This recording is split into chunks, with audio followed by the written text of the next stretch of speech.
Hey everyone, it's VM Campos, comic book fan.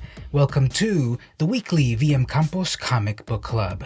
This is the series where I answer the question, what am I reading this week? For the audio-only version of the podcast, head on over to your favorite providers, Pandora, Google Play, Spotify, etc. Search for VM Campos and subscribe. The audio version is the perfect way to listen on the go. And consider going to Patreon, patreon.com/vmcampos. Over there, you will get access to exclusive stuff if you go to the $1 pledge. At the $2 pledge, I will actually mail you a comic book straight from my collection, or follows are free. If you follow on Patreon, you will be alerted to all my stuff, whether it's a comic book haul, a top 5 list, or this podcast. Patreon.com/vmcampos. This is the series where I review a comic book, new or old, from my collection in the following 5 dimensions: the cover art, the interior art, the plot, and the enjoyability of the book on a scale of 1 to 5. This week I'm reading Tales from the Creep, number 1, published by Antarctic Press in 2015. Happy Halloween, everyone! We made it! It's Halloween time to go get your candy, go to the good neighborhoods where they give you the full-sized bar. Or how about you be a good neighbor and give some good candy? All of this month what I've been doing is reviewing a comic book, a horror anthology comic book, every day of the month. And on the 5th week of October, we've got the final comic, Tales from the Creep, number 1. As of this episode, there have been only 2 issues of this comic book. Number 1 published in February 2015, and number 2 published in September 2015. There weren't any other comics in this series after that so far. Why not tweet at Antarctic Press and let them know we want more Tales from the Creep? I saw it on VM Campos' podcast. So I've had a fun time this month reviewing an anthology series for Halloween, and this is one from the 2010s, so that genre is still alive, pun intended, since the 40s to the new millennium, a horror anthology comic, and that's what I'm reviewing this week. Starting off with the cover. Okay, let's get right to the chase. This cover has a lot of great assets that many people might find very interesting. Well, of course, the most important part of it is the zombie coming at the heroine. This is kind of hilarious. This is a classic trope. This is a conquistador helmeted zombie with its cutlass coming at the heroine. He's rising from the water. This is like the Lucio Fulci zombie movie. Just what, you know, where are we finding the Spanish conquistador? And there's a girl nearly skinny dipping in an idyllic scene, and so the cover is pretty cool. It goes into the genre of parody in terms of Tales from the Crypt plus Creepy magazine. The font on the word creepy is very evocative. I like that. The idyllic colorization is nice. The posing and anatomy of the characters is very good. This cover is by Joe White. I give it a 5 out of 5. It's a painterly style, it's got some good detail, some good shading, it's very evocative, it's fun, it's wacky, it works, so I'll give it a good review. The interior art, well, there are a variety of stories in this comic. After all, it's an anthology. We've got various art and story duties by Brian Keene, Mike Oliveri, Ben Dunn, Joe White, David Hutchison, and Fred Perry. All the interior art is in black and white. Some of it is like a stark black and white, which works well. Some of it seems like it might have been originally in color, but then it was reduced to grayscale. But the stories that are in pure black and white, I think they work very well. The first story especially, it's reminiscent of The Walking Dead, but with a sort of a different motif going on about these survivors having to pull together after the zombie apocalypse. There's, of course, jerks in their ranks. The story ends in a cliffhanger. The art is very good. The anatomy, the sense of scenery is great. There's a mixture of realism with cartooniness. The next story, Junker, this art style is really interesting in terms of it's very lithe. The line work is very thin. It's a very sparsely drawn book.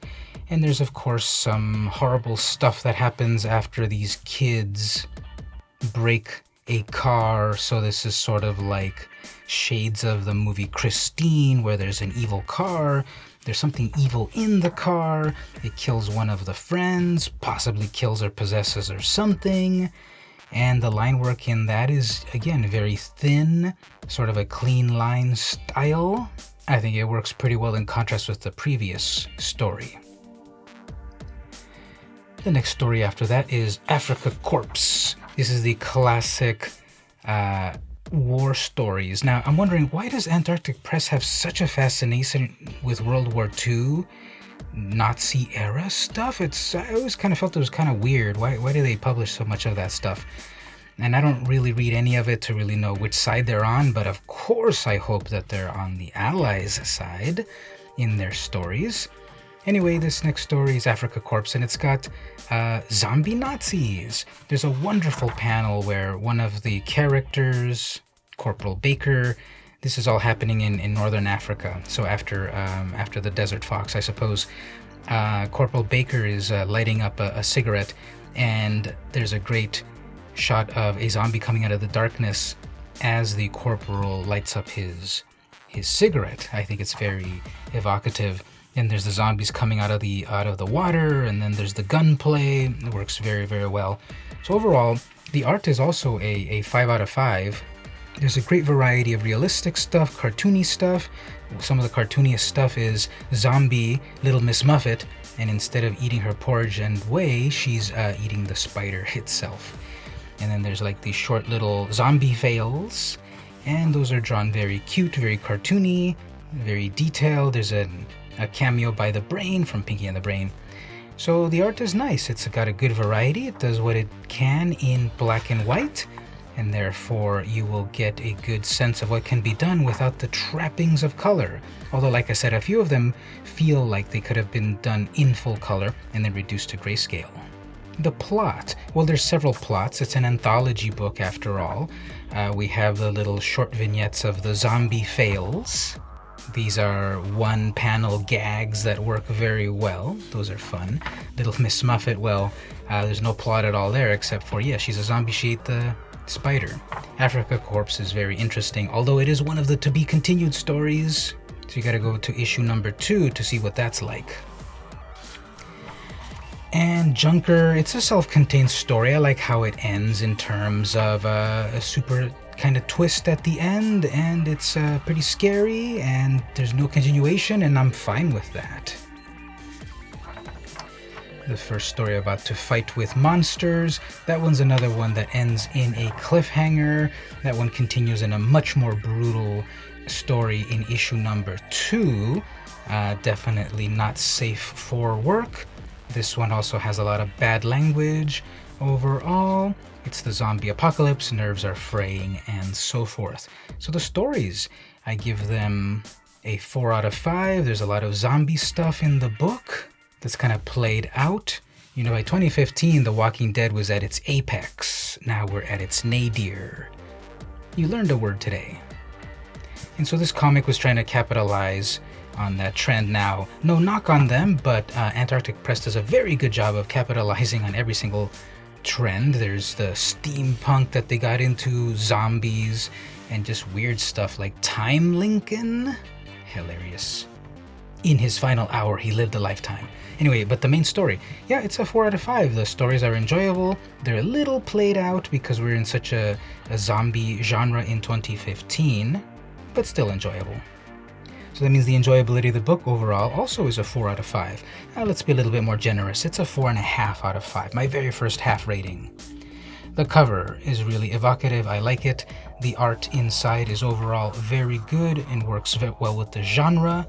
And everything adds up to a 4.5. And then these hilarious house ads for Antarctic Press, again, like Time Lincoln, basically Abraham Lincoln and his time traveler team battle such threats as the Tyrant of Time, Void Stalin, Myth Hitler, and Apocalypse Mao.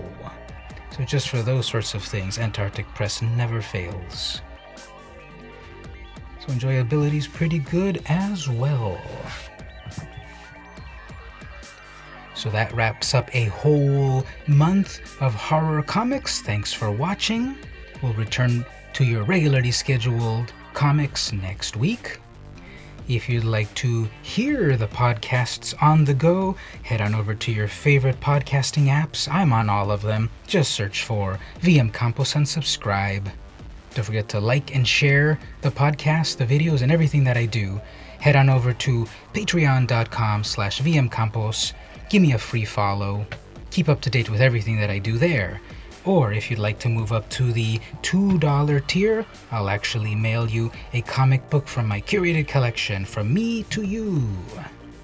In any event, this week I read Tales from the Creep, #1, published by Antarctic Press in 2015. This has been the weekly VM Campos Comic Book Club, and I'll see you next week.